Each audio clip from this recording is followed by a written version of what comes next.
Parlons maintenant d'infections transmises sexuellement et par le sang. La santé publique est préoccupée par une épidémie de syphilis sur le territoire de la capitale nationale. Près de 170 cas ont été détectés depuis le début de l'année là-bas. Montréal et Québec ont d'ailleurs les plus hauts taux d'infection par 100 000 habitants. Je m'en parle avec Dr Régent Thomas, président fondateur de la clinique médicale L'Actuel. Bonjour, Dr Thomas. Bonjour. Alors, qu'est-ce qui peut expliquer des hausses de cas? Bon, là, c'est dans le cas de Québec, mais on a vu ça aussi à Montréal dans les dernières années, des cas de syphilis. Qu'est-ce qui explique le phénomène? Oui, déjà depuis quelques années, la syphilis, c'est une maladie qui était en train de disparaître dans les années 90. Il y avait eu seulement 3 cas de syphilis, imaginez, en 1999. Maintenant, on est dans les 1200 et plus. Il faut dire qu'à l'époque, il y avait le sida qui faisait peur, il y avait l'éducation sexuelle, et qui était beaucoup plus présente à cause de la peur du sida. Et quand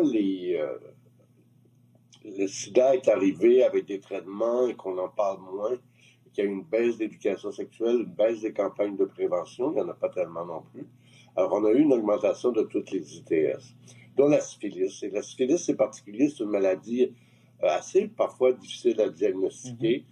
Et parfois, les gens, quand ils vont passer des tests, ils ne passent pas toujours le test de syphilis. Ils passent juste gonorrhée ou chlamydia. Mais on a une augmentation de toutes les ITS.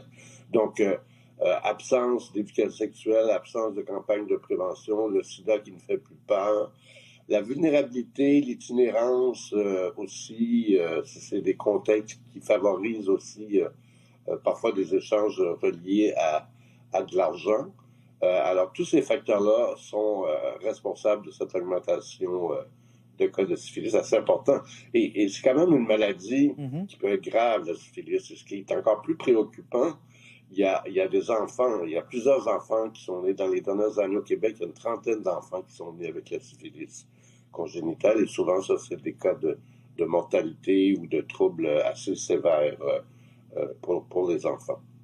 Il y a aussi une diminution du port du préservatif chez les jeunes. Est-ce que ça vous préoccupe, tout ça? Je ne l'avais pas dit encore, oui. Ça va avec tout ce que je viens de vous dire. Le condom n'est plus, et on n'en parle pas, il n'y a pas de campagne. Le condom n'est plus utilisé ou très, très peu utilisé à cause, une fois que les gens n'ont plus peur du sida, les jeunes entendent peu parler du sida.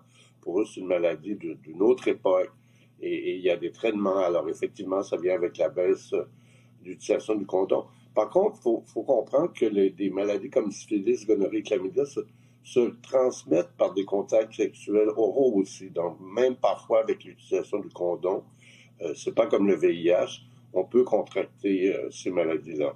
Alors, c'est important, c'est de se faire dépister. Parce qu'il y a quand même des traitements. Le traitement, il est simple, il est facile. C'est une injection de pénicilline.